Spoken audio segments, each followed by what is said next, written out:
ചിരിയ അറിയാതലിയും പരിഭവ മലരേ നിഴലായി കരിമരുന്നതായി ഒഴുകും തിരനായി അലതൻ നിറമായി പതിവായി ഞാൻ പാടും പാട്ടുകളുടെ ഇടത്ത് കുയിലായി നീ മൂളും എതിർപ്പാട്ടിൻ താളത്ത് പതിവായി ഞാൻ പാടും പാട്ടുകളുടെ ഇടത്ത് കുയിലായി നീ മൂളും എതിർപ്പാട്ടിൻ താളത്ത് ഒരു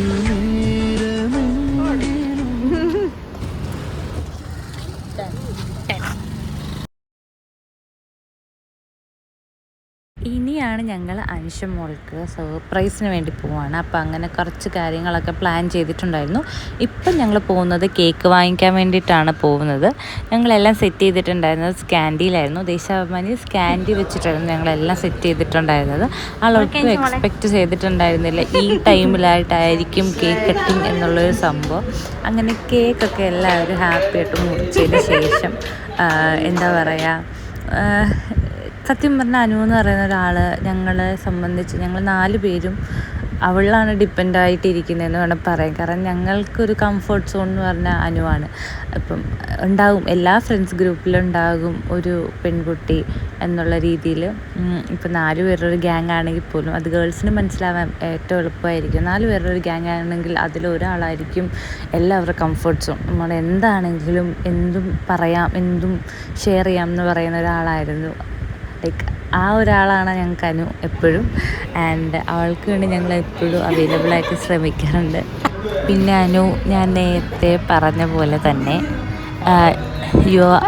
this human means a lot to me. അത് എപ്പോഴും അന്നും ഇന്നും എപ്പോഴും ഞാൻ പറയുന്ന സത്യമായിട്ടുള്ള കാര്യമാണ്. You means a lot to me and us also. So എപ്പോഴും ഇങ്ങനെ ഹാപ്പി ആയിട്ട് സന്തോഷമായിട്ടിരിക്കുക. എന്താ പറയുക, നീ അടിപൊളിയാടി.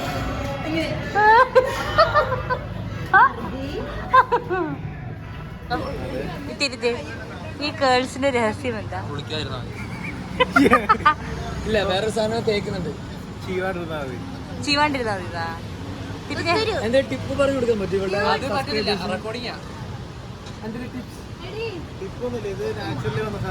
തിരിഞ്ഞേ എന്റെ മുടി ഇങ്ങനെ അല്ലടാ. പിന്നെ എങ്ങനെയായിരുന്നു നിന്റെ മുടിയാണ്? ആരായിരുന്നു എനിക്കൊരു സംശയം.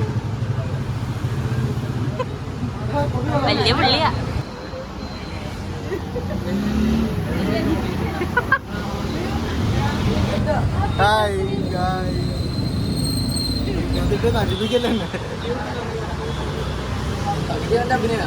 അവളുടെ വ്യൂസ് കിട്ടാൻ വേണ്ടി